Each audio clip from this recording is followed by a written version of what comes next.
പിതാവിൻ്റെയും പുത്രൻ്റെയും പരിശുദ്ധാത്മാവിൻ്റെയും നാമത്തിൽ നമ്മുടെ കർത്താവായ യേശുക്രിസ്തുവിൻ്റെ കൃപയും പിതാവായ ദൈവത്തിൻ്റെ സ്നേഹവും പരിശുദ്ധാത്മാവിൻ്റെ സംസർഗവും നിങ്ങളോടുകൂടെ. ഈശോയിലെ ഏറ്റവും സ്നേഹം നിറഞ്ഞ സഹോദരങ്ങളെ, ഇന്ന് ആണ്ടുവട്ടത്തിലെ 18ാമത് ഞായറാണ്. കഴിഞ്ഞ ഞായറാഴ്ച വായന കേട്ട സുവിശേഷത്തിൻ്റെ തുടർ വായനയാണെന്ന്. നമുക്ക് യഥാർത്ഥമായ അപ്പത്തിലേക്കുള്ള ഒരു വിരൽ ചൂണ്ടുകയാണ് ഈശോ. കഴിഞ്ഞ ഞായറാഴ്ച 5 അപ്പവും 2 മത്സ്യവും കൊണ്ട് വലിയൊരു ജനതയെ തീറ്റിപ്പോറ്റിയ ഈശോ ഭൗതികമായ അപ്പം ഭക്ഷിച്ച് തൃപ്തരായ ജനത്തെ ഈ നശ്വരമായ അപ്പത്തിൽ നിന്ന് അനശ്വരമായ അപ്പത്തിലേക്ക് കൊണ്ട് എത്തിക്കുകയാണ്. വചനഭാഗം നമുക്ക് ശ്രവിക്കാം, വിചിന്തനം നടത്താം. നാം ഓരോരുത്തരുടെയും പ്രാർത്ഥനാ നിയോഗങ്ങൾ നമുക്ക് പ്രത്യേകമായിട്ട് സമർപ്പിക്കാം. പ്രത്യേകിച്ച് ഈ മഹാമാരി തുടർന്നും വരുവാൻ പോകുന്നുവെന്ന് അറിയുന്നു. ശക്തമായിട്ട് അതിൽ നിന്നൊക്കെ വിടുതൽ തന്നുകൊണ്ട് കർത്താവിൻ്റെ കൃപയാൽ ആയുസ്സും ആരോഗ്യവും നമ്മളെ ഓരോരുത്തരെയും അനുഗ്രഹിക്കണമെന്ന് പ്രാർത്ഥിക്കാം. വ്യക്തിപരമായിട്ടുള്ള നിയോഗങ്ങൾ നമുക്ക് സമർപ്പിക്കാം. പരിശുദ്ധമായ ബലിയോഗ്യതയോടെ അർപ്പിക്കുന്നതിനായി നമ്മുടെ പാപങ്ങളും കുറ്റങ്ങളും ഓർത്ത് ഈശോയോട് മാപ്പ് ചോദിക്കാം. സർവശക്തനായ ദൈവത്തോടും സഹോദരരെ നിങ്ങളോടും ഞാൻ ഏറ്റുപറയുന്നു. എന്തെന്നാൽ വിചാരത്താലും വാക്കാലും പ്രവൃത്തിയാലും ഉപേക്ഷയാലും ഞാൻ വളരെയേറെ പാപം ചെയ്തു പോയി. എൻ്റെ വലിയ പിഴ. ആകയാൽ നിത്യകന്യകയായ പരിശുദ്ധ മറിയത്തോടും എല്ലാ മാലാഖമാരോടും വിശുദ്ധരോടും സഹോദരരെ നിങ്ങളോടും ഞാൻ അപേക്ഷിക്കുന്നു, എനിക്ക് വേണ്ടി നമ്മുടെ കർത്താവായ ദൈവത്തോട് പ്രാർത്ഥിക്കണമേ. സർവശക്തനായ ദൈവം കനിഞ്ഞ് നമ്മുടെ പാപങ്ങൾ പുറത്ത് നമ്മെ നിത്യജീവിതത്തിലേക്ക് നയിക്കുമാറാകട്ടെ. കർത്താവേ കനിയേണമേ, കർത്താവേ കനിയേണമേ, ക്രിസ്തുവേ കനിയേണമേ, ക്രിസ്തുവേ കനിയേണമേ, കർത്താവേ കനിയേണമേ, കർത്താവേ കനിയേണമേ. അത്യുന്നതങ്ങളിൽ ദൈവത്തിനു മഹത്വം, ഭൂമിയിൽ സന്മനസ്സുള്ളോർക്ക് ശാന്തിയുമേ. അങ്ങയെ ഞങ്ങൾ സ്തുതിക്കുന്നു, അങ്ങയെ ഞങ്ങൾ പുകഴ്ത്തുന്നു, ആരാധിച്ചങ്ങയെ വാഴ്ത്തുന്നു, ദിവ്യമഹിമകൾ പാടുന്നു. അങ്ങേ മഹാമഹിമൈക്കിതാ നന്ദി ചൊല്ലും നീവ താഴ്മയായി. ദൈവമേ കർത്താവ അങ്ങയെ വാഴ്ത്തുന്നു സ്വർലോക രാജനെ. സർവൈക ശക്തനാം ദൈവമേ താതനാമങ്ങയെ വാഴ്ത്തുന്നു. ഏകാത്മജാദേവ സൂനുവേ കർത്താവാം ശ്രീയേശു ക്രിസ്തുവേ. ദൈവമേ കർത്താവ അങ്ങയെ വാഴ്ത്തുന്നു. ദൈവത്തിൻ കുഞ്ഞാടേ താതനാം ദൈവത്തിൻ സോനുവേ അങ്ങയെ വാഴ്ത്തി സ്തുതിക്കുന്നു. ലോകത്തിൻ പാപനീ അന്താവേ കാരുണ്യം തൂകണേ ഞങ്ങളിൽ. ലോകത്തിൻ പാപനീ അന്താവേ ഞങ്ങൾ തൻ പ്രാർത്ഥന കേൾക്കണേ. നിത്യപിതാവിൻ്റെ പാർശ്വത്തിൽ നേർവലം ഭാഗത്തിരും നീടും ഞങ്ങൾ തൻ രക്ഷകനേശുവേ കാരുണ്യം തൂകണേ ഞങ്ങളിൽ. സത്യസ്വരൂപൻ പിതാവു തൻ നിത്യമഹിമാവിൻ തേജസ്സിൽ പാവനാത്മാവു തൻ ഐക്യത്തിൽ വാഴുന്ന ക്രിസ്തുവാം യേശുവേ അങ്ങു മാത്രം പരിപാവനൻ. അങ്ങു താനേകന നാഥനും അങ്ങു മാത്രം പരമോന്നതൻ. ത്രിത്വൈക ദൈവമഹത്വത്തിൽ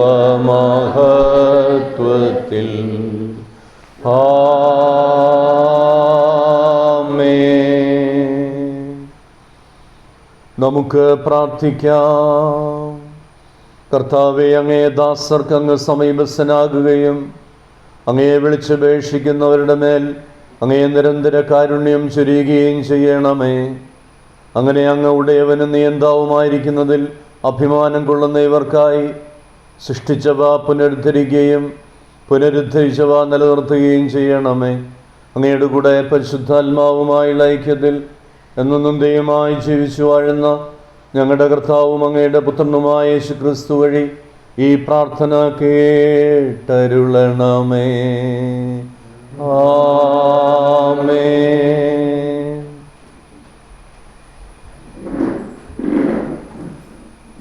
പുറപ്പാടിൻ്റെ പുസ്തകത്തിൽ നിന്ന്. അക്കാലത്ത് മരുഭൂമിയിൽ വെച്ച് ഇസ്രായേൽ സമൂഹം ഒന്നടങ്കം മോശയ്ക്കും അഹ്റോനും എതിരായി പിറുപിറുത്തു. ഇസ്രായേൽക്കാർ അവരോട് പറഞ്ഞു, ഈജിപ്തിൽ ഇറച്ചിപ്പാത്രത്തിനടുത്തിരുന്ന് തൃപ്തിയാവോളം അപ്പം തിന്നുകൊണ്ടിരുന്നപ്പോൾ കർത്താവിൻ്റെ കരത്താൽ കൊല്ലപ്പെട്ടിരുന്നെങ്കിൽ എത്ര നന്നായിരുന്നു. എന്നാൽ സമൂഹം മുഴുവനെയും പട്ടിണിക്കിട്ട് കൊല്ലാനായി ഞങ്ങളെ ഈ മരുഭൂമിയിലേക്ക് നിങ്ങൾ കൊണ്ടുവന്നിരിക്കുന്നു. കർത്താവ് മോശയോട് പറഞ്ഞു, ഞാൻ നിങ്ങൾക്കായി ആകാശത്തിൽ നിന്ന് അപ്പം വർഷിക്കും. ജനങ്ങൾ പുറത്തിറങ്ങി ഓരോ ദിവസത്തേക്കും ആവശ്യമുള്ളത് ശേഖരിക്കട്ടെ. അങ്ങനെ അവർ എൻ്റെ നിയമമനുസരിച്ച് നടക്കുമോ ഇല്ലയോ എന്ന് ഞാൻ പരീക്ഷിക്കും. ഇസ്രായേൽക്കാരുടെ പരാതികൾ ഞാൻ കേട്ടു. അവരോട് പറയുക, സായങ്കാലത്ത് നിങ്ങൾ മാംസം ഭക്ഷിക്കും, പ്രഭാതത്തിൽ തൃപ്തിയാവോളം അപ്പവും. കർത്താവായ ഞാനാണ് നിങ്ങളുടെ ദൈവമെന്ന് അപ്പോൾ നിങ്ങൾ മനസ്സിലാക്കും. വൈകുന്നേരമായപ്പോൾ കാടപക്ഷികൾ വന്ന് പാളയം മൂടി. രാവിലെ പാളയത്തിന് ചുറ്റും മഞ്ഞു വീണ് കിടന്നിരുന്നു. മഞ്ഞുരുകിയപ്പോൾ മരുഭൂമിയുടെ ഉപരിതലത്തിൽ പൊടിമഞ്ഞു പോലെ വെളുത്തുരുണ്ട് ലോലമായ ഒരു വസ്തു കാണപ്പെട്ടു. ഇസ്രായേൽക്കാർ ഇത് കണ്ട് പരസ്പരം ചോദിച്ചു, ഇതെന്താണ്? അതെന്താണെന്ന് അവർ അറിഞ്ഞിരുന്നില്ല. അപ്പോൾ മോശെ അവരോട് പറഞ്ഞു, കർത്താവ് നിങ്ങൾക്ക് ഭക്ഷണമായി തന്നിരിക്കുന്ന അപ്പമാണിത്. കർത്താവിൻ്റെ വചനം. ദൈവത്തിന് നന്ദി. കർത്താവ് സ്വർഗീയ ധാന്യം അവർക്ക് നൽകി. കർത്താവ് സ്വർഗീയ ധാന്യം അവർക്ക് നൽകി. നാം അത് കേൾക്കുകയും അറിയുകയും ചെയ്തിട്ടുണ്ട്. പിതാക്കന്മാർ നമ്മോട് പറഞ്ഞിട്ടുമുണ്ട്. കർത്താവ് പ്രവർത്തിച്ച മഹത്തായ കാര്യങ്ങൾ, അവിടുത്തെ ശക്തിപ്രഭാവവും അത്ഭുതകൃത്യങ്ങളും വരും തലമുറയ്ക്ക് വിവരിച്ചു കൊടുക്കണം. കർത്താവ് സ്വർഗീയ ധാന്യം അവർക്ക് നൽകി. എങ്കിലും അവിടുന്ന് ആകാശത്തോട് ആജ്ഞാപിച്ചു, വാനിടത്തിൻ്റെ വാതിലുകൾ തുറന്നു. അവർക്ക് ഭക്ഷിക്കാൻ അവിടുന്ന് മന്ന വർഷിച്ചു. സ്വർഗീയ ധാന്യം അവർക്ക് നൽകി. കർത്താവ് സ്വർഗീയ ധാന്യം അവർക്ക് നൽകി. മനുഷ്യൻ ദേവദൂതന്മാരുടെ അപ്പം ഭക്ഷിച്ചു. അവിടുന്ന് ഭക്ഷണം സമൃദ്ധിയായി അയച്ചു.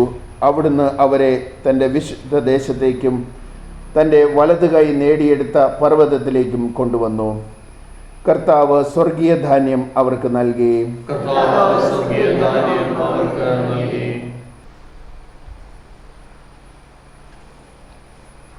രണ്ടാം വായന വിശുദ്ധ പൗലോസ് അപ്പോസ്തലൻ എഫെസോസുകാർക്ക് എഴുതിയ ലേഖനത്തിൽ നിന്ന്. സഹോദരരെ, കർത്താവിൽ ഞാൻ നിങ്ങളോട് ഉറപ്പിച്ചു പറയുകയും സാക്ഷ്യപ്പെടുത്തുകയും ചെയ്യുന്നു, നിങ്ങൾ ഇനി ഒരിക്കലും വ്യർത്ഥചിന്തയിൽ കഴിയുന്ന വിജാതീയരെ പോലെ ജീവിക്കരുത്. പക്ഷേ ഇതല്ല നിങ്ങൾ ക്രിസ്തുവിൽ നിന്ന് പഠിച്ചത്. നിങ്ങൾ യേശുവിനെക്കുറിച്ച് കേൾക്കുകയും സത്യം തന്നിലായിരിക്കുന്നത് പോലെ തന്നെ അവൻ നിങ്ങളെ പഠിപ്പിക്കുകയും ചെയ്തിട്ടുണ്ടല്ലോ. നിങ്ങളുടെ പഴയ ജീവിത രീതിയിൽ നിന്ന് രൂപം കൊണ്ട വഞ്ചന നിറഞ്ഞ അസ്ഥികളാൽ കലുഷിതമായ പഴയ മനുഷ്യനെ ദൂരെ എറിയുവിൻ. നിങ്ങൾ മനസ്സിൻ്റെ ചൈതന്യത്തിൽ നവീകരിക്കപ്പെടട്ടെ. യഥാർത്ഥമായ വിശുദ്ധിയിലും നീതിയിലും ദൈവത്തിൻ്റെ സാദൃശ്യത്തിൽ സൃഷ്ടിക്കപ്പെട്ട പുതിയ മനുഷ്യനെ നിങ്ങൾ ധരിക്കുവിൻ. കർത്താവിൻ്റെ വചനം. ദൈവത്തിന് നന്ദി.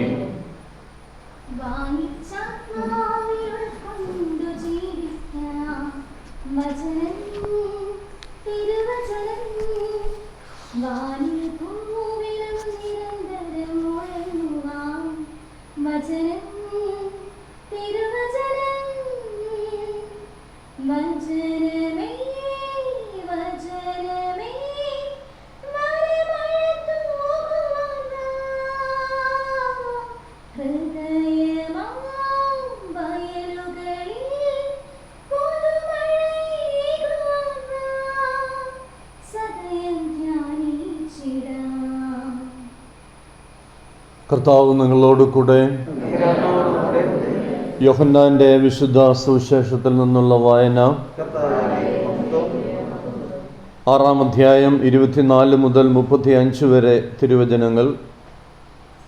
അക്കാലത്ത് യേശുവോ ശിഷ്യന്മാരോ അവിടെ ഇല്ലെന്ന് കണ്ടപ്പോൾ ജനക്കൂട്ടം വള്ളത്തിൽ കയറി യേശുവിനെ തിരക്കി കഫർനാമിലെത്തി. യേശുവിനെ കടലിൻ്റെ മറുകരയിൽ കണ്ടെത്തിയപ്പോൾ അവർ ചോദിച്ചു, റബ്ബി, അങ്ങ് എപ്പോൾ ഇവിടെ എത്തി? യേശു പ്രതിവചിച്ചു, സത്യമായി ഞാൻ നിങ്ങളോട് പറയുന്നു, അടയാളങ്ങൾ കണ്ടതുകൊണ്ടല്ല, അപ്പം ഭക്ഷിച്ച് തൃപ്തരായതുകൊണ്ടാണ് നിങ്ങൾ എന്നെ അന്വേഷിക്കുന്നത്. നശ്വരമായ അപ്പത്തിനു വേണ്ടി അധ്വാനിക്കാതെ മനുഷ്യപുത്രൻ തരുന്ന നിത്യജീവൻ്റെ അനശ്വരമായ അപ്പത്തിനു വേണ്ടി അധ്വാനിക്കുവിൻ.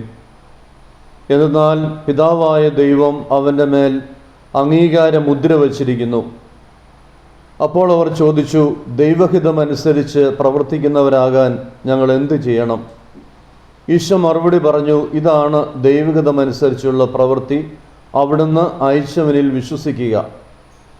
അപ്പോൾ അവർ ചോദിച്ചു, ഞങ്ങൾ കണ്ടു നിന്നെ വിശ്വസിക്കേണ്ടതിന് എന്തടയാളമാണ് നീ ചെയ്യുക? എന്താണ് നീ പ്രവർത്തിക്കുക? അവിടുന്ന് അവർക്ക് ഭക്ഷിക്കുവാൻ സ്വർഗത്തിൽ നിന്ന് അപ്പം കൊടുത്തു എന്ന് എഴുതപ്പെട്ടിരിക്കുന്നത് പോലെ ഞങ്ങളുടെ പിതാക്കന്മാർ മരുഭൂമിയിൽ വെച്ച് മന്ന ഭക്ഷിച്ചു. യേശു മറുപടി പറഞ്ഞു, സത്യമായി ഞാൻ നിങ്ങളോട് പറയുന്നു, മോശയല്ല നിങ്ങൾക്ക് സ്വർഗത്തിൽ നിന്ന് അപ്പം തന്നത്, എൻ്റെ പിതാവാണ്. സ്വർഗത്തിൽ നിന്ന് നിങ്ങൾക്ക് യഥാർത്ഥമായ അപ്പം തരുന്നത്. എന്തെന്നാൽ ദൈവത്തിൻ്റെ അപ്പം സ്വർഗത്തിൽ നിന്നിറങ്ങി വന്ന് ലോകത്തിന് ജീവൻ നൽകുന്നത്രേ. അപ്പോൾ അവർ അവനോട് അപേക്ഷിച്ചു, കർത്താവേ, ഈ അപ്പം ഞങ്ങൾക്ക് എപ്പോഴും നൽകണമേ. യേശു അവരോട് പറഞ്ഞു, ഞാനാണ് ജീവൻ്റെ അപ്പം. എൻ്റെ അടുത്ത് വരുന്നവൻ ഒരിക്കലും വിശക്കുകയില്ല, എന്നിൽ വിശ്വസിക്കുന്നവന് ഒരിക്കലും ദാഹിക്കുകയുമില്ല. കർത്താവിൻ്റെ സുവിശേഷം.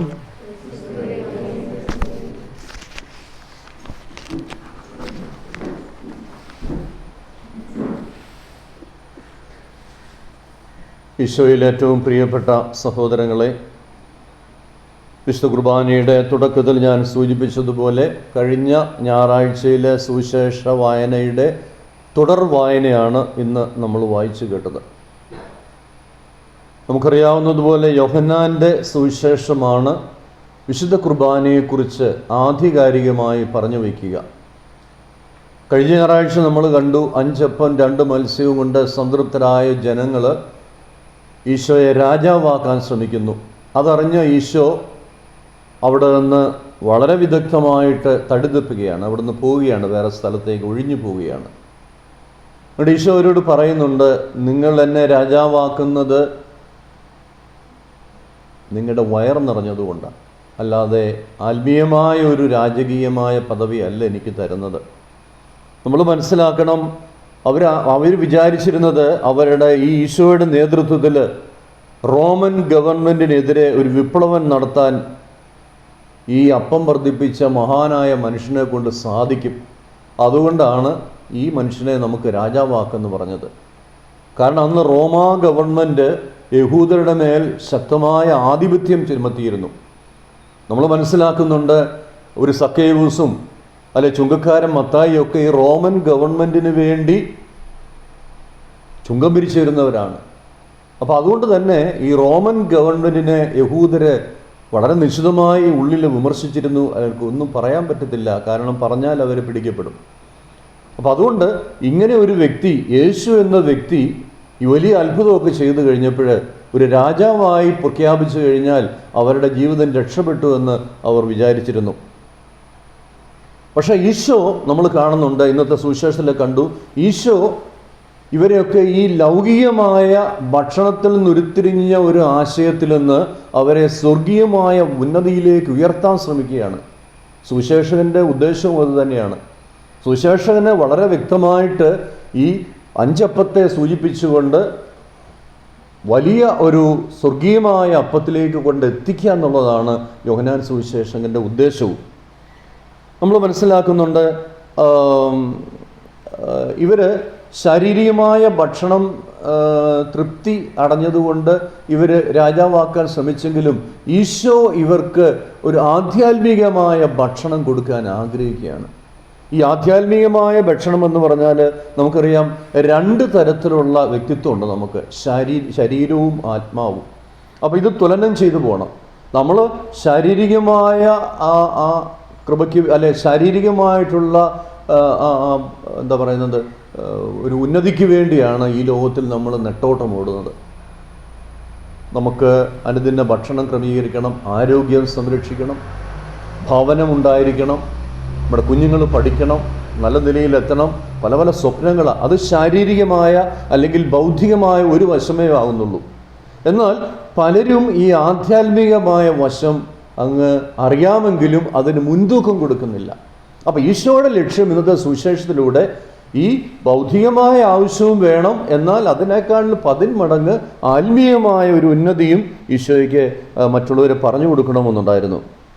അപ്പോൾ ഈ ശാരീരികമായ ഭക്ഷണം കഴിക്കുന്നത് കൊണ്ട് ഒരിക്കലും ആധ്യാത്മികമായ ഒരു വളർച്ച ഒരു വിശ്വാസിക്ക് ഉണ്ടാകാൻ പോകുന്നില്ല. എത്രമാത്രം ഉന്നതി നമുക്കറിയാമല്ലോ, എത്രമാത്രം ധനാഢ്യന്മാരായ വ്യക്തികൾ, എല്ലാ സാഹചര്യങ്ങളും വൻപന്മാരായിട്ടുള്ള കെട്ടിടങ്ങൾ, എസ്റ്റേറ്റുകളുള്ള വ്യക്തികൾക്ക് പോലും ആധ്യാത്മിക ശുഷ്കത അനുഭവപ്പെടുന്നുണ്ട്.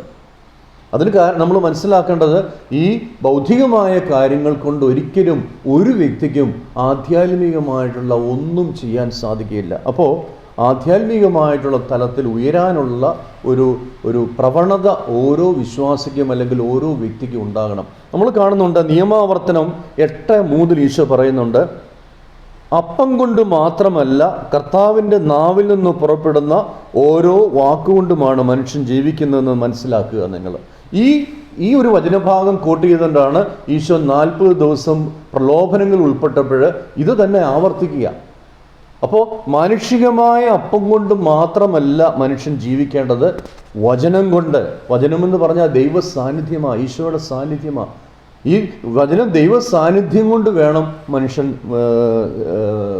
മുന്നോട്ട് പോകാനായിട്ട്. ഇന്ന് തിരുസഭ അൽഫോൺസ് ലിഗോരി എന്ന വിശുദ്ധൻ്റെ തിരുനാൾ ആഘോഷിക്കുക. ഈ അൽഫോൺസ് ലിഗോരിയാണ് റെഡംട്രിസ്റ്റ് സഭ, ദിവ്യരക്ഷാനാഥൻ്റെ സഭ സ്ഥാപിച്ചത്. അദ്ദേഹത്തെ പറയുമ്പോൾ അദ്ദേഹം പറയുന്നുണ്ട്, വിശുദ്ധ കുർബാനയാണ് ഒരു വ്യക്തിയെ ഒരു വ്യക്തിയായിട്ട് മാറ്റുന്നത്. വിശുദ്ധ കുർബാനയാണ്, കാരണം അനുഭവത്തിൽ കൂടി പറയുകയാണ്. അദ്ദേഹം ഒരു നിയമ പണ്ഡിതനായിരുന്നു, നിയമം പഠിച്ച ആളാണ്, വക്കീലായിരുന്നു. അദ്ദേഹം എടുത്ത എല്ലാ കേസുകളിലും 10 മടങ്ങ് വിജയിച്ച വ്യക്തിയാണ്. പക്ഷെ ഒരു കേസിൽ തൻ്റെ എതിർകക്ഷി താൻ വെച്ചിരുന്ന നോട്ടുകൾ, അതിനെതിരായിട്ട് നോട്ടുകളൊക്കെ കട്ടെടുത്തുകൊണ്ട് പോയിട്ട് വാദിച്ച് തന്നെ തോൽപ്പിച്ച് കളഞ്ഞു. അന്ന് നിർത്തി അദ്ദേഹത്തിൻ്റെ വക്കീൽ പണി. അദ്ദേഹം പറഞ്ഞു, ഈ ലോകത്തിൽ എനിക്ക് പറ്റിയ പണിയല്ല, കാരണം തട്ടിപ്പും വെട്ടിപ്പും ഒക്കെ ഉള്ള ഒരു പണിയാണ് വക്കീൽ പണി. അദ്ദേഹം അന്നേ നിർത്തി. അദ്ദേഹം കൂടുതലായിട്ടിരുന്ന് ചിന്തിച്ച് അത് അവസാനം ഒരു വൈദിക ജീവിതത്തിലേക്ക് കടന്നു വരികയാണ്. അദ്ദേഹത്തിൻ്റെ അപ്പൻ എപ്പോഴും എതിരായിരുന്നു.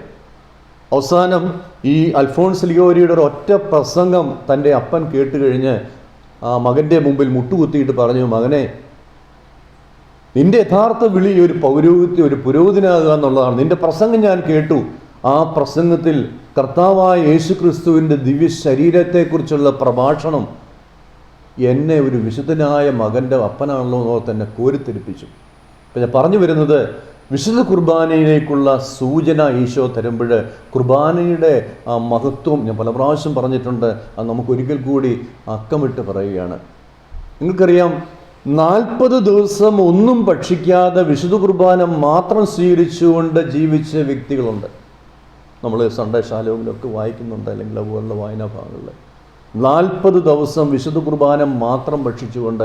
അപ്പോൾ അതിൻ്റെ പവർ നമ്മൾ മനസ്സിലാക്കണം. നമുക്ക് ആദ്യത്തെ 3-4 ദിവസം മാത്രമേ കാണുള്ളൂ ഈ വിശപ്പും ദാഹമൊക്കെ. അത് കഴിഞ്ഞാൽ പിന്നെ വിശപ്പില്ല. അപ്പോൾ വിശുദ്ധ കുർബാന നമുക്ക് ശക്തി പകരുന്നതാണ്.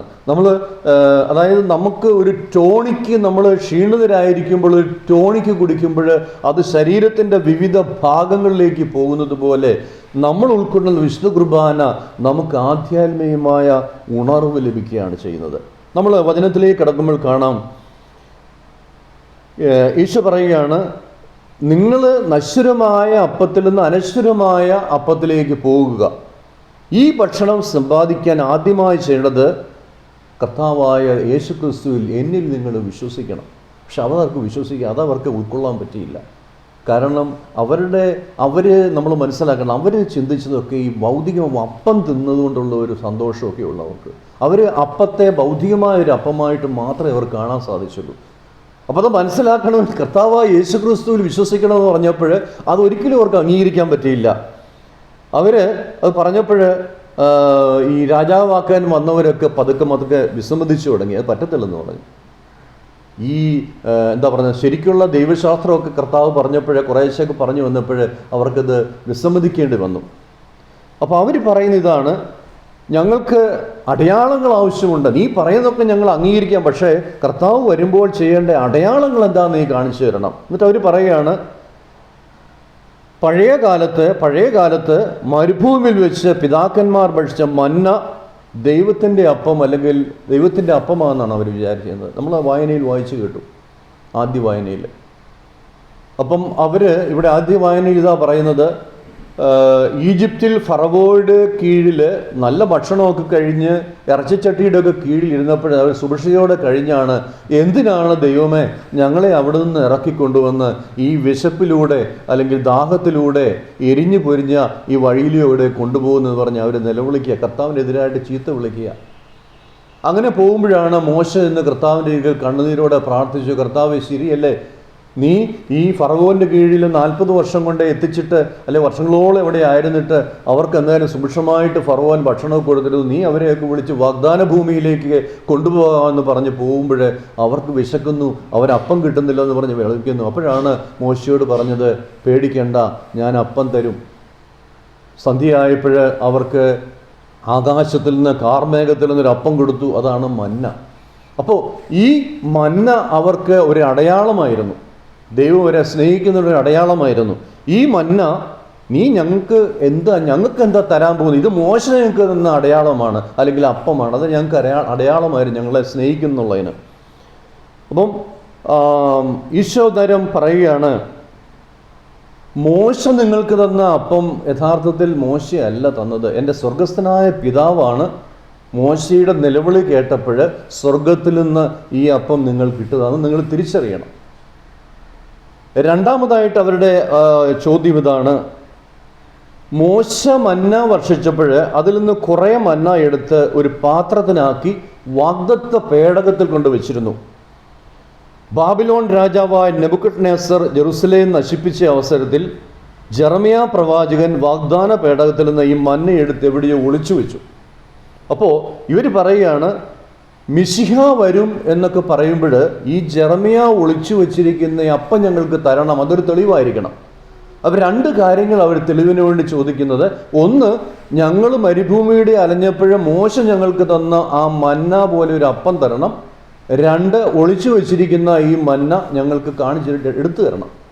അപ്പോൾ ഈശോ മറുപടി പറഞ്ഞു, ഞാൻ സൂചിപ്പിച്ചു, ദൈവമാണ് മന്ന നിങ്ങൾക്ക് നല്ല മോശയല്ല. രണ്ട്, യഥാർത്ഥമായിട്ടുള്ള അപ്പം ഞാനാണ്. നിങ്ങൾ ഈ വാഗ്ദാന പേടകത്തിൽ ഒളിച്ചു വെച്ചിരിക്കുന്ന അപ്പം എന്ന് ഉദ്ദേശിക്കുന്ന അപ്പം അത് ഞാൻ തന്നെയാണ്. വാസ്തവത്തിൽ അവർക്കിതിന് ഒരു ഉത്തരം കൊടുക്കാൻ പറ്റത്തില്ല. അവർ അങ്ങനെ യേശുവിനെ ഒന്നും പറയാൻ പറ്റിയില്ല. അവരിങ്ങനെ അന്തം വിട്ട് നിൽക്കുകയാണ്. നമ്മൾ യോഹന്നാന്റെ സുവിശേഷം 4-ാം അധ്യായം 7 മുതൽ 15 വരെയുള്ള വാക്യത്തിൽ സമറിയാക്കാരി സ്ത്രീയോട് ഈശോ പറയുന്നൊരു വാക്കുണ്ട്. ജീവൻ്റെ ജലത്തെപ്പറ്റി പറയുന്നത്, അവരുടെ മനസ്സിനെ ലൗകികമായവയിൽ നിന്നും സ്വർഗീയമായവയിലേക്ക് ഉയർത്തണമെന്ന് ഈശോ ആ സ്ത്രീയോട് പറയുകയാണ്. അവരും ലൗകികമായ ചിന്താഗതിയോടുകൂടി പല ഭർത്താക്കന്മാരുമായിട്ട് ജീവിച്ച ഒരു സ്ത്രീയാണ് വെള്ളം കോരാൻ അവിടെ വന്നത്. എന്നാൽ ഈശോ അവരുടെ ദാഹം, ബൗദ്ധികമായ ലൗകികമായ ദാഹം മാറ്റിയിട്ട് ജീവൻ്റെ ജലം കൊടുത്തവരുടെ ദാഹം ശമിപ്പിക്കുകയാണ്. അപ്പോൾ ഇവിടെയും ഇവർ ആഗ്രഹിക്കുന്ന ഈ മന്നയും അതുപോലെ ഇവരൊക്കെ ആവശ്യപ്പെട്ട ഈ കാണാതമായ അപ്പമൊക്കെ ഈശോ സ്വർഗീയമായ ഒരവസ്ഥയിലേക്ക് കൊണ്ട് എത്തിക്കുകയാണെന്നത് സുവിശേഷത്തിലൂടെ. അതുപോലെ തന്നെ ഞാൻ സൂചിപ്പിച്ചു, മത്തായിയുടെ സുവിശേഷം 4-ാം അധ്യായം 4-ാം വാക്യത്തിൽ പ്രലോഭനങ്ങൾ ഈശോയെ കൊണ്ടായപ്പോൾ ഈശോ പറയുന്നുണ്ട്, അപ്പം കൊണ്ട് മാത്രമല്ല നിങ്ങൾ ജീവിക്കേണ്ടത്, കർത്താവിൻ്റെ വചനം കൊണ്ട് മാത്രം ജീവിക്കണമെന്ന് പറയുന്നുണ്ട്. അപ്പോൾ അവിടെയൊക്കെ സൂചിപ്പിക്കുന്നത് ഈ കർത്താവിൻ്റെ സന്നിധിയിലേക്ക്, ദിവ്യകാരുണ്യത്തിലേക്കുള്ള ഒരു പോക്കാണ്. നമുക്ക് ശാരീരികമായ വിശപ്പ് അനുഭവപ്പെടുന്നതല്ലേ ആത്മീയമായ വിശപ്പ് നമുക്ക് ആവശ്യമുണ്ട്, ആത്മീയമായ ദാഹം നമുക്ക് ആവശ്യമുണ്ട്. എന്തുകൊണ്ടാണ് പലരും പ്രാർത്ഥിക്കാനായിട്ട് വൈമുഖ്യം കാണിക്കുന്നത്? എന്തുകൊണ്ടാണ് ആളുകൾ പലപ്പോഴും ദേവാലയത്തിൽ വരാൻ ബുദ്ധിമുട്ട് അനുഭവപ്പെടുന്നത്? എന്തുകൊണ്ടാണ് ആളുകൾക്ക് പലപ്പോഴും വചനം വായിക്കാൻ ബുദ്ധിമുട്ട് അനുഭവപ്പെടുന്നത്? എന്തുകൊണ്ടാണ് ആളുകൾക്ക് പലപ്പോഴും സന്ധ്യാസമയത്ത് ജപമാല എത്തിക്കാൻ വൈമുഖ്യം കാണുന്നത്? കാരണം അവരുടെ വിശ്വാസ ശുഷ്കതയാണ്. അല്ലെ, അവർക്ക് ആത്മീയമായ ദാഹമില്ല. അപ്പം നമുക്ക് ആദ്യം ആത്മീയമായൊരു ദാഹം ഉണ്ടാക്കിയെടുക്കണം. ആത്മീയമായ ദാഹം ഉണ്ടെങ്കിൽ മാത്രമേ നമുക്കറിയാമല്ലോ, നമ്മളിപ്പം മഴക്കാലത്തുള്ള വെള്ളം തന്നാൽ കുടിക്കാൻ ബുദ്ധിമുട്ടാണ്. കാരണം മഴ സമയത്ത് നല്ല വേനലൊക്കെ ആണെങ്കിൽ നമുക്ക് 2 ഗ്ലാസ് വെള്ളം കുടിക്കും. ദാഹം ഉണ്ടായിരിക്കണം. ഞാൻ ഓർക്കുന്നുണ്ട്, ഒരിക്കൽ ഞാനിരുന്നൊരു പള്ളിയിൽ, തൊട്ടടുത്ത് ആ പള്ളി, അവിടെയുള്ള പള്ളികളെല്ലാം കൂടി ഒരു ബൈബിൾ കൺവെൻഷൻ വെക്കും വേനൽക്കാലമൊക്കെ ആകുമ്പോൾ, മഴയില്ലാത്ത അവസരത്തിൽ. അപ്പം മിക്കവാറും യാക്കോബ് പള്ളിയുടെ ഗ്രൗണ്ടിലാണ് കൺവെൻഷൻ വെക്കുന്നത്. അപ്പോൾ കൺവെൻഷന് ഉദ്ഘാടനം ഒരു പിതാക്കന്മാരെ, എല്ലാ ദിവസവും ഓരോ പിതാക്കന്മാരെ വിളിക്കും. അപ്പോൾ അന്ന് ഒരു പിതാവ് വന്നു, ഉദ്ഘാടനം ചെയ്ത് കഴിഞ്ഞിട്ട് ഒരു മുഖ്യ പ്രഭാഷണം നടത്തിയ ഒരു വൈദികനുണ്ട്. അദ്ദേഹം കയറിയ ഉടനെ പറയുകയാണ്, ഇവിടെ ഈ കൺവെൻഷൻ്റെ ആവശ്യമില്ല. എല്ലാവരും അങ്ങോട്ടും ഇങ്ങോട്ടും എന്നെയും ഒക്കെ ഞങ്ങളൊക്കെ ഇങ്ങനെ നോക്കിയേ, ഞാനപ്പോൾ അവിടുത്തെ കൺവീനറാണ്, അതിൻ്റെ എല്ലാം നടത്തുന്ന ആൾ. ഇവിടെ ഒരു കൺവെൻഷൻ്റെ ആവശ്യമില്ല. അത് അദ്ദേഹം അത് പറയുകയാണ് തുടർച്ചയായിട്ട്. ഒരു മരുഭൂമി അനുഭവം ഉണ്ടായാലേ ദാഹമുണ്ടാവുള്ളൂ. അതായത് നമ്മുടെ മനസ്സിലൊരു എന്താ പറയുന്നത്, തീഷ്ണത. ഞാൻ പറഞ്ഞല്ലോ, ഒരു വേനൽക്കാലമാവുമ്പോൾ വെള്ളം കുടിക്കുന്നത് പോലെ ഒരു മരുഭൂമി അനുഭവം ഉണ്ടാകുമ്പോഴേ നമുക്ക് ദാഹം അനുഭവപ്പെടുകയുള്ളൂ. അതായത് നമുക്ക് എല്ലാം തികഞ്ഞവരാണെന്നുള്ളൊരു ബോധ്യമുണ്ടെങ്കിൽ ഒരിക്കലും വചനം കേൾക്കാനോ കൺവെൻഷന് പങ്കെടുക്കാനോ സാധിക്കില്ലെന്നാണ് അവൻ പറഞ്ഞു വെച്ചത്. ഇതെനിക്ക് യഥാർത്ഥത്തിൽ അനുഭവപ്പെട്ടത്, ഞാൻ ഗൾഫിലൊക്കെ ഇങ്ങനെ ഇടയ്ക്ക് പോകും വചനം പ്രഘോഷിക്കാൻ. അവിടെ ചെന്നപ്പോൾ അവിടെയുള്ള ആളുകളുടെ തീഷ്ണത കാരണം, അവിടെ പള്ളിയില്ലെന്ന് അറിയാമല്ലോ, ഓരോ വീടുകൾ കേന്ദ്രീകരിച്ചുകൊണ്ടുള്ള, അപ്പോൾ രാത്രിയിൽ 8 മണിക്കാണ് വരുന്നത്. നമ്മൾ കുർബാനയൊക്കെ കഴിഞ്ഞ് പോകുമ്പോൾ 2 മണി 3 മണി എന്ന് ഇവിടുത്തെ സമയം അനുസരിച്ച്. അപ്പോൾ അവിടെ രാത്രിയിലൊക്കെ ആളുകൾ 8 മണിക്ക് തീഷ്ണയോടെ ആ മക്കളും ഭാര്യയും ഭർത്താവൊക്കെ പകൽ മുഴുവൻ ജോലി ചെയ്തിട്ട് വരികയാണ്. എന്നിട്ട് കുമ്പസാരം, എല്ലാം കുമ്പസാരിക്കും. അതിനുശേഷം കുർബാന, വചനം, പാട്ട് അങ്ങനെ കഴിഞ്ഞിട്ട് 3 മണിയാകും തീരുമ്പോൾ. അപ്പോൾ അവിടെ വെച്ചാണ് എനിക്ക് ഈ മരുഭൂമിയിലെ ദാഹം മനസ്സിലായത്. കാരണം അവിടെ മരുഭൂമിയാണ്, പക്ഷേ വിശുദ്ധ കുർബാന പുരോഹിതന്മാരില്ലാത്തൊരവസ്ഥയിൽ, അവിടെ ഇവിടെയൊക്കെ പുരോഹിതന്മാരുണ്ടെങ്കിലും ഓരോ ഭവനത്തിലും കിട്ടുന്നില്ല. ഭവനം എന്ന് പറഞ്ഞാൽ അവിടെ പള്ളിയായിട്ട് ക്രമീകരിച്ചിരിക്കുക, കർട്ടനൊക്കെ ഇട്ട് അൾത്താരയൊക്കെ ഉണ്ടാക്കി, അങ്ങനെ എല്ലാ വീടുകളിലൊന്നുമില്ല, ഒരു ഹോളൊക്കെയുള്ള വീടൊക്കെ ആണെങ്കിലും.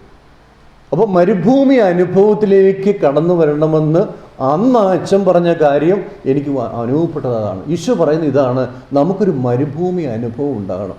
അങ്ങനെയുള്ള ഒരു അനുഭവം ഉണ്ടാകേണ്ട സമയം വാസ്തവത്തിൽ ഈ COVID-19. പക്ഷേ ആർക്കാ തീഷ്ണതയുള്ളത്, അല്ലേ? ആർക്കാ ദാഹമുള്ളത്? മനുഷ്യൻ പഴയ പോലെ തന്നെ തിന്നും കുടിച്ചും ഇങ്ങനെ ജീവിക്കുക. പക്ഷേ ഇന്നാണ് ഏറ്റവും കൂടുതൽ ദൈവത്തോട് അടുക്കേണ്ടത്. ഇപ്പോൾ നമ്മൾ വാട്സപ്പിലും മാധ്യമങ്ങളിലൊക്കെ കണ്ടു, വളരെ ശക്തമായിട്ടാണ് അടുത്ത കോവിഡ് വരുന്നത്. പലതരത്തിലും സൂക്ഷിക്കണമെന്ന് നമുക്ക് മുന്നറിയിപ്പ് തന്നുകൊണ്ടിരിക്കുക. അപ്പം അതുകൊണ്ട് നമ്മൾ ദാഹത്തോടെ ദൈവത്തിലേക്ക് അടുക്കണം, ദാഹത്തോടെ നമ്മൾ വിശുദ്ധ കുർബാനയിലേക്ക് അടുക്കണം. ഞാൻ സൂചിപ്പിച്ചല്ലോ, വിശുദ്ധ കുർബാനയാണ് ഈ നശ്വരമായ അപ്പത്തിൽ നിന്ന് നിങ്ങൾ അനശ്വരമായ അപ്പത്തിലേക്ക് വരണമെന്ന് പറയാൻ നമ്മൾ അർപ്പിക്കുന്ന വിശുദ്ധ കുർബാനയാണ്. അപ്പോൾ എല്ലാ മഹാമാരിയിലും, ഏത് തകർച്ചയിലും, ഏത് പ്രശ്നത്തിലും നമുക്കുത്തരം വിശുദ്ധ കുർബാനയാണ്. വിശുദ്ധ കുർബാനയിൽ ഈശോയുടെ സാന്നിധ്യം അനുഭവിക്കുകയാണ്. വിശുദ്ധ കുർബാന നമ്മൾ കുഞ്ഞുങ്ങളെയൊക്കെ പഠിപ്പിക്കണം. നമ്മൾ ഇന്നലെ ഒരു ഞെട്ടിക്കുന്ന വാർത്ത കേട്ടു. കോതമംഗലത്ത് ഒരു ഡെന്റിസ്റ്റ് ഡോക്ടറിനെ വെടിവെച്ചു കൊന്നു. നമ്മളൊന്ന് ഓർത്തു നോക്കി, ദൈവത്തിൻ്റെ അംശമില്ലാത്തൊരവസ്ഥയാണ്. അവർ ഏത് മതത്തിലുള്ളവരാണെങ്കിലും ആ പയ്യനോ ഒരു ദൈവത്തിൻ്റെ അംശം ഉണ്ടാവാൻ അവന് ഇതുപോലെ ക്രൂരകൃത്യം ചെയ്യുമോ? ഇല്ല. അവനിൽ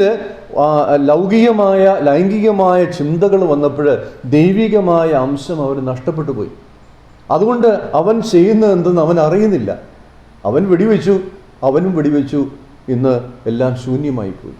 ഇതുപോലെ എത്രയോ, അതിൻ്റെയൊക്കെ പിന്നിൽ നമ്മൾ നോക്കണം. തുടക്കത്തിലെ ഇന്ന് ന്യൂസിലുണ്ട്, തുടക്കത്തിലെ അവരൊക്കെ ഫോണിൽ കൂടെ ബന്ധപ്പെട്ടിരുന്നു.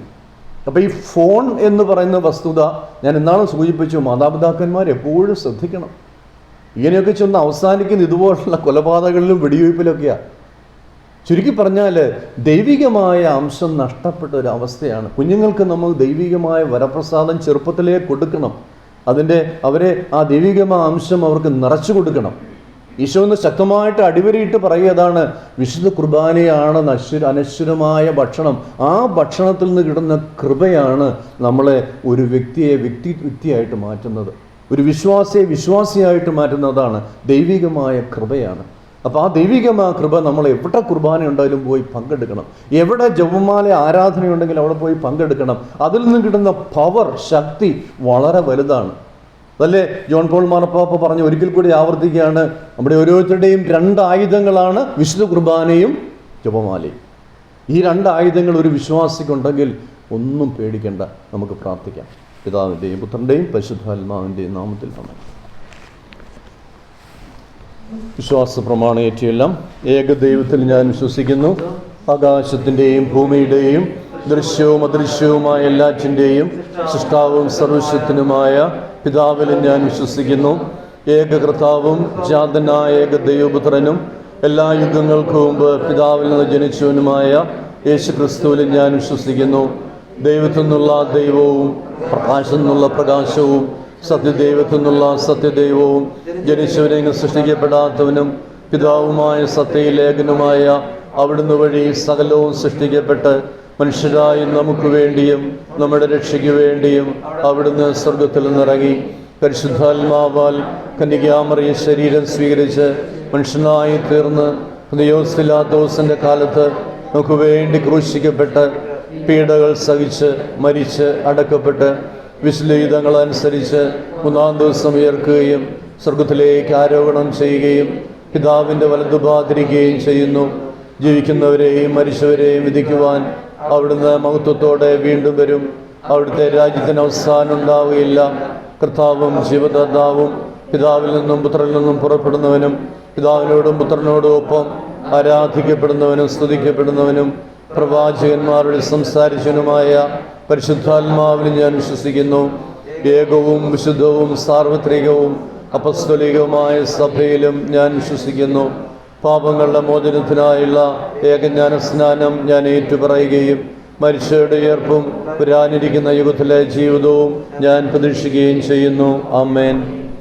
പ്രിയ സഹോദരങ്ങളെ, അനശ്വരമായ അപ്പത്തിലേക്കുള്ള ഒരു ബോധ്യം നമുക്ക് തരികയാണ് ഇന്നത്തെ സുവിശേഷത്തിലൂടെ. കർത്താവേ, ഈ അപ്പം ഞങ്ങൾക്ക് എന്നും തരാൻ അവിടുന്ന് ഇടയാക്കണമേ. അൽഫോൺസ് ലിഗോരിയുടെ തിരുനാൾ ആചരണത്തിൽ അദ്ദേഹം വിശുദ്ധ കുർബാനയ്ക്ക് കാണിച്ചുള്ള അനേകം പുസ്തകങ്ങൾ അത് വിശുദ്ധ കുർബാനയെക്കുറിച്ച് എഴുതി പിടിപ്പിച്ചിട്ടുണ്ട്. തോമസ് അക്വീനാസ് സഭയിലെ സർവകലാശാലയുടെ മധ്യസ്ഥനാണ്. അദ്ദേഹം വിശുദ്ധ കുർബാനയെക്കുറിച്ച് മനോഹരമായ ഗാനം പുസ്തകങ്ങൾ എഴുതിയപ്പോൾ കർത്താവ് തന്നെ പ്രത്യക്ഷപ്പെട്ട് പറഞ്ഞെന്നാണ് പറഞ്ഞത്. എൻ്റെ മകനെ എനിക്ക് ഒത്തിരി ഇഷ്ടപ്പെട്ടു. വിശുദ്ധ കുർബാന ഈശോയുടെ ശരീരവും രക്തവും ലഭിക്കുന്ന വലിയ ഒരു കുദാശ. യോഹന്നാൻ ശ്ലീഹ പറഞ്ഞു വയ്ക്കുന്ന ശക്തമായിട്ട് തുറന്നുള്ള ദിവസങ്ങളിലൊക്കെ ഈ കുർബാനയെക്കുറിച്ചാണ് പറയുന്നത്, വളരെ ശക്തമായിട്ട്. കർത്താവേ, ഈ കുർബാന എന്നും അനുഭവിക്കുവാൻ ഞങ്ങൾ ഇടയാകട്ടെ എന്ന് അങ്ങയോട് ഞങ്ങൾ പ്രാർത്ഥിക്കുന്നു. ഇന്നത്തെ കുർബാനയെ സംബന്ധിക്കുന്ന ഓരോ മക്കളെയും ആധ്യാത്മികമായ ഉണർവ് കുടുംബത്തിനും വ്യക്തികൾക്കും കുഞ്ഞുങ്ങൾക്കും എല്ലാം ഉണ്ടായി കുർബാന ഒരു അനുഭവമായി മാറാനിടയാക്കണമേ എന്ന് അങ്ങയോട് ഞങ്ങൾ പ്രാർത്ഥിക്കുന്നു. സഭയെ നയിക്കുന്ന ഫ്രാൻസിസ് പാപ്പായെയും രൂപതയെ നയിക്കുന്ന സെബാസ്റ്റ്യൻ പിതാവിനെയും എല്ലാ വൈദികരെയും സന്യസ്തരെ ആത്മായ സഹോദരങ്ങളെയും അനുഗ്രഹിക്കണമേ എന്ന് അങ്ങയോട് ഞങ്ങൾ പ്രാർത്ഥിക്കുന്നു. കർത്താവേ, മഹാമാരി 3-ാം ഘട്ടം കടന്നു വരുന്നതായിട്ട് മാധ്യമങ്ങൾ പറയുന്നു. കർത്താവേ, അതിജീവിക്കാനുള്ള കൃപ ഞങ്ങൾക്ക് തരണമേ. കർത്താവേ, ഞങ്ങളുടെ രാജ്യത്തെ സംരക്ഷിക്കണമേ. ഞങ്ങളുടെ ഓരോ കുടുംബങ്ങളെ സംരക്ഷിക്കണമേ. ദേവാലയവുമായി ബന്ധപ്പെട്ട ഓരോരുത്തരെയും അവിടെ സംരക്ഷിക്കണമേ. വിശുദ്ധ കുർബാനയിലൂടെയുള്ള ശക്തിയിലൂടെ ഈ മഹാമാരി അതിജീവിക്കാനുള്ള കരുത്ത് ഞങ്ങൾക്ക് തരണമേ എന്ന് അങ്ങയോട് ഞങ്ങൾ പ്രാർത്ഥിക്കുന്നു. ഇന്നത്തെ കുർബാനയെ സംബന്ധിക്കുന്ന ഓരോ മക്കളെ അവരുടെ നിയോഗങ്ങളെ സമർപ്പിച്ചുകൊണ്ട് അനുഗ്രഹത്താൽ നിറയ്ക്കണമേ എന്ന് അങ്ങയോട് ഞങ്ങൾ പ്രാർത്ഥിക്കുന്നു. കരുണയും സ്നേഹവും നിറഞ്ഞ നല്ല ഈശോയെ, വിശുദ്ധ കുർബാന എന്ന വലിയ കുദാശയിൽ പങ്കെടുക്കുന്ന ഞങ്ങൾ ആ കുർബാന അനുഭവവേദ്യമാകുവാനിടയാകട്ടെ. ഞങ്ങളുടെ എല്ലാ പ്രശ്നങ്ങളും അവിടുത്തെ സന്നിധിയിൽ നിരത്തി വയ്ക്കുന്നു. ഞങ്ങളുടെ കുറവുകൾ അവിടുന്ന് പരിഹരിക്കുന്നവനാണുള്ള ബോധ്യം ഞങ്ങൾക്ക് തരണമേ. നിത്യം പിതാവും പുത്രനും പരിശുദ്ധാത്മാവുമായ സർവേശ്വരാ എന്നേക്കും.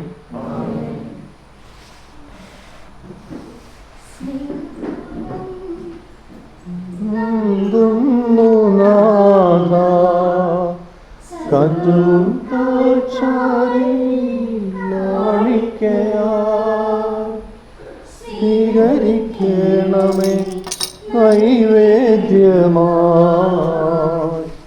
അനുഗ്രഹിക്കാവുന്ന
സഹോദരങ്ങളെ, എൻ്റെയും നിങ്ങളുടെയും ബലി സർവശക്തനും പിതാവുമായ ദൈവത്തിന് സ്വീകാര്യമാകുവാൻ വേണ്ടി പ്രാർത്ഥിക്കുവിൻ.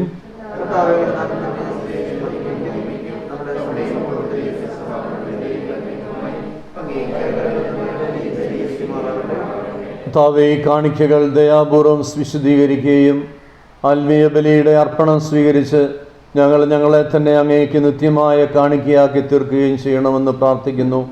ഞങ്ങളുടെ കർത്താവായ ക്രിസ്തു വഴി ഈ പ്രാർത്ഥന കേട്ടരുളണമേ. കർത്താവ് നിങ്ങളോട് കൂടെ. ഹൃദയങ്ങൾ ഉയർത്തുവിൻ. നമ്മുടെ കർത്താവായ ദൈവത്തിന് നന്ദി പ്രകാശിപ്പിക്കാം. ഏറ്റവും പരിശുദ്ധനായ പിതാവേ, അങ്ങേ പ്രിയപുത്രനായ യേശു ക്രിസ്തുവിലൂടെ എങ്ങും എപ്പോഴും അങ്ങേക്ക് ഞങ്ങൾ കൃതജ്ഞത അർപ്പിക്കുന്നത് യഥാർത്ഥത്തിൽ ഉചിതവും ന്യായവും യോഗ്യവും രക്ഷാകരവുമാണല്ലോ. പരിശുദ്ധാത്മാവാൽ മനുഷ്യാവതാരം ചെയ്യുകയും കന്യകയിൽ നിന്ന് ജാതനാവുകയും ഞങ്ങൾക്ക് രക്ഷകനും ഉദ്ധാരകനുമായി അങ്ങ് അയക്കുകയും ചെയ്ത അങ്ങേ വചനം വഴി അങ്ങ് സമസ്തവും സൃഷ്ടിച്ചു. അങ്ങയെ തിരുവുള്ളം നിറവേറ്റിക്കൊണ്ടും പരിശുദ്ധമായ ജനത്തെ അങ്ങേക്ക് നേടിത്തന്നുകൊണ്ടും പീഡാസന വേളയിൽ കൈകൾ വിരിച്ച് അവിടുന്ന് മരണം ഉന്മൂലനം ചെയ്യുകയും ഉത്ഥാനം വെളിപ്പെടുത്തുകയും ചെയ്തു. ആകയാൽ മലാഖമാരോടും എല്ലാ വിശുദ്ധന്മാരോടും ചേർന്ന് അങ്ങേ മഹത്വവും പ്രകീർത്തിച്ച് ഏകസ്വരത്തിൽ ആലപിക്കുന്നു. പരിശുദ്ധൻ പരിശുദ്ധൻ പരിശുദ്ധൻ സൈന്യങ്ങൾ തൻ കർത്താവാം ദൈവം പരിശുദ്ധൻ. നിരുപമമങ്ങേ മഹിമകളാൽ നിറഞ്ഞു മഹിയും വിണ്ടലവും. ഓശാന ഓശാന അത്യുന്നതങ്ങൾ ഓശാന. കർത്താവിൻ തിരുനാമത്തിൽ വരുവോനേറ്റം ധന്യനുമാ. ഓശാന ഓശാന അത്യുന്നതങ്ങൾ ഓശാന. കർത്താവേ, സർവവിശുദ്ധിയുടെയും ഉറവിടമായ അങ്ങ് സത്യമായും പരിശുദ്ധനാകുന്നു. ആകയാൽ അങ്ങേ ആത്മാവാൽ മഞ്ഞുകണം പോലെ ഈ കാണിക്കകൾ പൗത്രമാക്കണമേ. അങ്ങനെ ഞങ്ങൾക്കായി ഇവ ഞങ്ങളുടെ കർത്താവായ യേശു ക്രിസ്തുവിൻ്റെ ശരീരവും രക്തവുമായി തീരുമാറാകട്ടെ. അവിടുന്ന് ഒറ്റിക്കൊടുക്കപ്പെട്ട് സുമനസ്സാലെ പീഡകൾ സഹിച്ചപ്പോൾ അപ്പമെടുത്ത് കൃതജ്ഞത പ്രകാശിപ്പിച്ച് മുറിച്ച് തൻ്റെ ശിഷ്യന്മാർ കൊടുത്തുകൊണ്ട് അരുൾ ചെയ്തു, എല്ലാവരും ഇതിൽ നിന്ന് വാങ്ങി ഭക്ഷിക്കുവിൻ. എന്തെന്നാൽ ഇത് നിങ്ങൾക്ക് വേണ്ടി അർപ്പിക്കാനിരിക്കുന്ന എൻ്റെ ശരീരമാകുന്നു.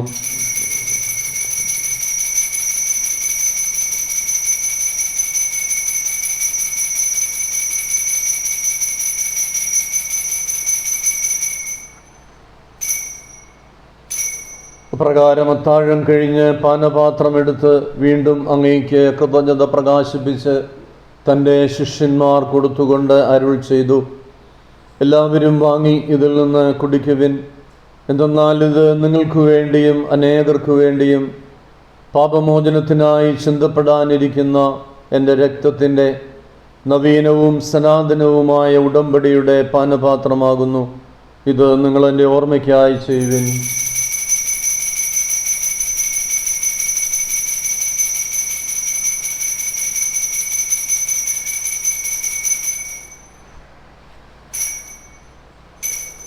വിശ്വാസത്തിൻ്റെ രഹസ്യം.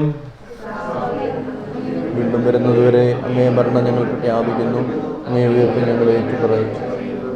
ആകയാൽ കർത്താവെ, അവിടുത്തെ മരണവും ഉയർപ്പും ഓർത്തുകൊണ്ട് അങ്ങയെ തിരുമുമ്പിൽ നിൽക്കുന്നതിനും അങ്ങയെ പരിചരിക്കുന്നതിനും അർഹരാക്കി തീർത്തതിന് ഞങ്ങൾ നന്ദി പറഞ്ഞുകൊണ്ട് ജീവൻ്റെ അപ്പവും രക്ഷയുടെ പാനപാത്രവും ഞങ്ങൾ അങ്ങേക്ക് അർപ്പിക്കുന്നു.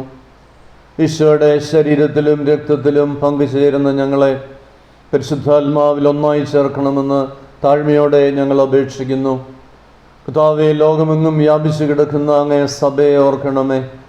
ഞങ്ങളുടെ ഫ്രാൻസിസ് പാപ്പായോടും രൂപതാധ്യക്ഷനായ സെബാസ്റ്റ്യൻ മെത്രാനോടും വൈദിക ഗണത്തോടുമൊത്ത് സഭയെ അങ്ങ് സ്നേഹത്തിൻ്റെ പൂർണ്ണതയിലെത്തിക്കണമേ. ഉയർപ്പിൻ്റെ പ്രത്യാശയോടെ നിദ്ര കൊള്ളുന്ന ഞങ്ങളുടെ സഹോദരങ്ങളെയും അങ്ങേ കാരുണ്യത്തിൽ മരണമടഞ്ഞ സകലരെയും അങ്ങ് ഓർക്കുകയും അങ്ങേ മുഖത്തിൻ്റെ പ്രകാശത്തിലേക്ക് അവരെ സ്വീകരിക്കുകയും ചെയ്യണമേ. ഞങ്ങളെല്ലാവരിലും കനിയണമെന്ന് ഞങ്ങൾ പ്രാർത്ഥിക്കുന്നു. അങ്ങനെ ദൈവമാതാവായ പരിശുദ്ധ കന്യകാമറിയത്തോടും ആ കന്യകയുടെ ഭർത്താവായ ഭാഗ്യപ്പെട്ട യൗസേപ്പിനോടും അനുഗ്രഹീതരായ അപ്പോസ്തലന്മാരോടും കാലാകാലങ്ങളിൽ അങ്ങേ പ്രസാദിപ്പിച്ച സകല വിശുദ്ധന്മാരോടുമൊത്ത് നിത്യജീവനിൽ പങ്കുചേരാൻ ഞങ്ങളെ അർഹരാക്കുകയും അങ്ങേ പുത്രനായ യേശു ക്രിസ്തു വഴി ഞങ്ങൾ അങ്ങേ സ്തുതിക്കുകയും മഹത്വപ്പെടുത്തുകയും ചെയ്യുമാറാകട്ടെ.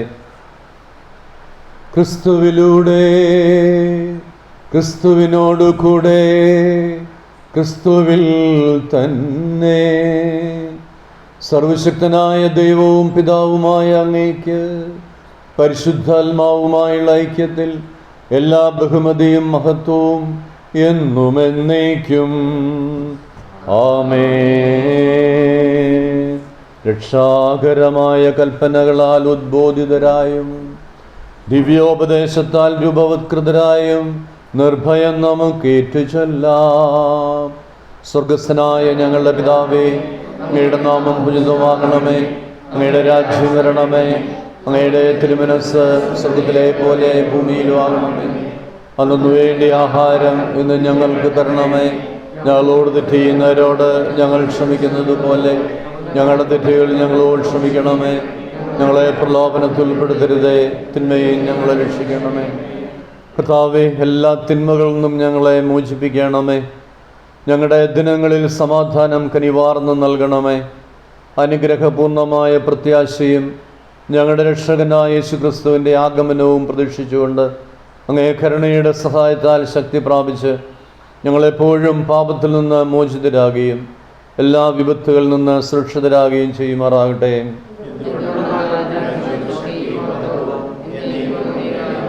സമാധാനം ഞാൻ നിങ്ങൾക്ക് നൽകുന്നു, എൻ്റെ സമാധാനം നിങ്ങൾക്ക് ഞാൻ തരുന്നുവെന്ന് അങ്ങേ അപ്പോസ്തലന്മാരോട് അരുൾ ചെയ്ത കർത്താവായ യേശു ക്രിസ്തുവേ, ഞങ്ങളുടെ പാപങ്ങളല്ല പിന്നെയോ അങ്ങേ സഭയുടെ വിശ്വാസം തൃക്കൻ പാർത്ത് അങ്ങേ തിരുവുള്ളമനുസരിച്ച് സഭയ്ക്ക് സമാധാനവും ഐക്യവും നൽകുവാൻ കനിയണമേ.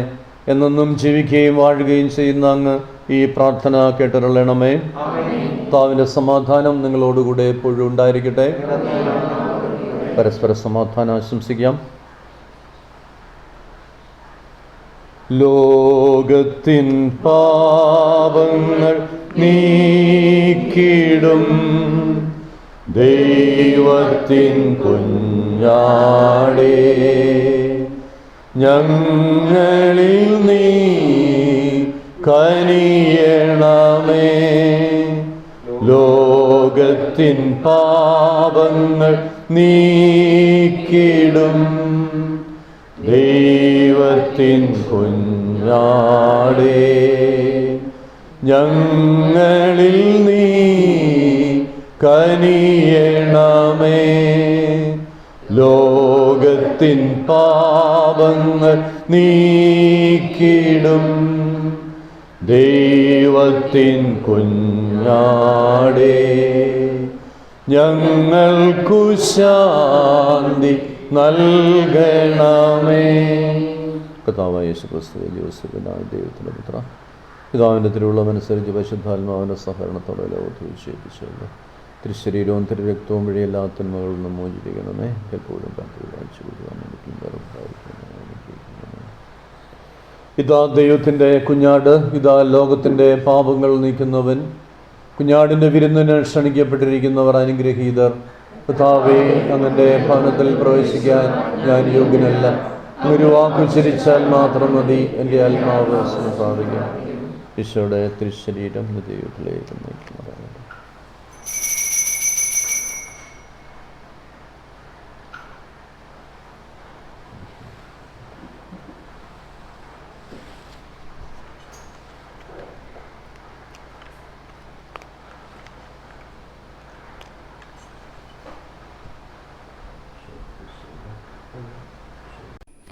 അരൂപിയിലുള്ള ദിവ്യകാരുണ്യ സ്വീകരണ പ്രാർത്ഥന. ഓ എൻ്റെ ഈശോയെ, അങ്ങ് ഈ വിശുദ്ധ കുർബാനയിൽ സത്യമായി എഴുന്നള്ളിയിരിക്കുന്നുവെന്ന് ഞാൻ വിശ്വസിക്കുന്നു. എല്ലാ വസ്തുക്കളെയും കാൾ ഞാൻ അങ്ങയെ സ്നേഹിക്കുകയും എൻ്റെ ആത്മാവിൽ അങ്ങയെ സ്വീകരിക്കുവാൻ ഞാൻ ആഗ്രഹിക്കുകയും ചെയ്യുന്നു. ദിവ്യകൂദാശയിൽ അങ്ങേ സ്വീകരിക്കാൻ ഇപ്പോൾ എനിക്ക് സാധ്യമല്ലാത്തതിനാൽ അരൂപിയിൽ എൻ്റെ ഹൃദയത്തിലേക്ക് അങ്ങ് എഴുന്നള്ളി വരണമേ. അങ്ങനിൽ സന്നിഹിതനാണെന്ന് വിശ്വസിച്ച് ഞാൻ അങ്ങേ ആശ്ലേഷിക്കുകയും എന്നെ അങ്ങയോട് പൂർണ്ണമായി ഐക്യപ്പെടുത്തുവാൻ ആഗ്രഹിക്കുകയും ചെയ്യുന്നു. ഒരിക്കലും അങ്ങിൽ നിന്ന് അകലുവാൻ എന്നെ അനുവദിക്കരുതേ. ആമേൻ. വൈദികർക്ക് വേണ്ടിയുള്ള പ്രാർത്ഥന.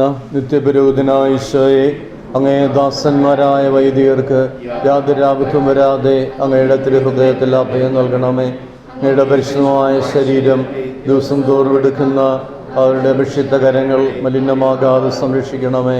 അങ്ങയുടെ അമൂല്യമായ തിരുരക്തത്താൽ നനയുന്ന അവരുടെ നാവുകൾ നിർമ്മലമായി കാത്തുകൊള്ളണമേ. ശ്രേഷ്ഠമായ അങ്ങേ പൗരോഹിത്യത്തിൻ്റെ മഹനീയ മുദ്ര വഹിച്ചിരിക്കുന്ന അവരുടെ ഹൃദയങ്ങളെ ലോകവസ്തുക്കളിൽ നിന്ന് അകറ്റുകയും സംശുദ്ധമായി കാത്തുകൊള്ളുകയും ചെയ്യണമേ. അങ്ങയുടെ ദിവ്യ സ്നേഹം അവരെ ലോകതന്ത്രങ്ങളിൽ സംരക്ഷിക്കട്ടെ. അവരുടെ പ്രയത്നങ്ങൾ ഫലസമൃദ്ധങ്ങളായി ഭവിക്കട്ടെ. അവരുടെ ശുശ്രൂഷ ലഭിക്കുന്നവർ ഇഹത്തിൽ ആനന്ദവും ആശ്വാസവും പരത്തിൽ സൗഭാഗ്യത്തിൻ്റെ മകുടവുമായി തീരട്ടെ. ആമേൻ. വൈദികയുടെ രാജ്ഞിയായ പരിശുദ്ധ അമ്മേ, നമുക്ക് പ്രാർത്ഥിക്കാം. കർത്താവേ, സ്വർഗീയ ദാനത്താൽ അങ്ങ് നവീകരിച്ച ഇവരെ നിരന്തര സഹായത്താൽ അനുയാത്ര ചെയ്യാനും ഒരിക്കലും നിലനിൽക്കാതെ സംരക്ഷണത്താൽ നിത്യരക്ഷയ്ക്ക് അർഹരാക്കാനും കനിയണമേ. നിങ്ങളുടെ കർത്താവായ ക്രിസ്തു വഴി ഈ പ്രാർത്ഥന കേട്ടറിയണമേ. കർത്താവ് നിങ്ങളോട് കൂടെ. സർവശക്തനായ ദൈവം പിതാവും പുത്രനും പരിശുദ്ധാത്മാവും നിങ്ങളെ അനുഗ്രഹിക്കട്ടെ. ഈ പൂജ സമാപിച്ചു. ഈശോയുടെ സ്നേഹത്തിലും സമാധാനത്തിലും പോകുവിൻ.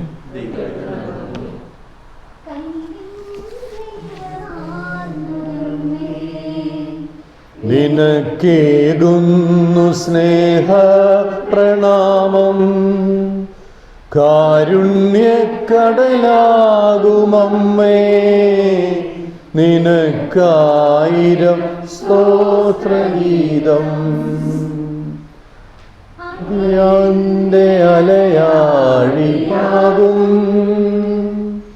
വിമലാംബികേ നിൻ ഹൃദയം, അഴിന്റെ അലയാഴിയാകും വിമലാംബികേ നിൻ ഹൃദയം. അതിലെ മക്കൾക്കെന്നും തിരുസന്നിധി അഭയം. മക്കൾക്കെന്നും ആ തിരുസന്നിധി അഭയം. കനിവിൻ്റെ നിറവാർന്നൊരമ്മേ, നിനക്കേകുന്നു സ്നേഹപ്രണാമം. കാരുണ്യക്കടലാകും അമ്മേ, നിനക്കായിരം സ്തോത്രഗീതം.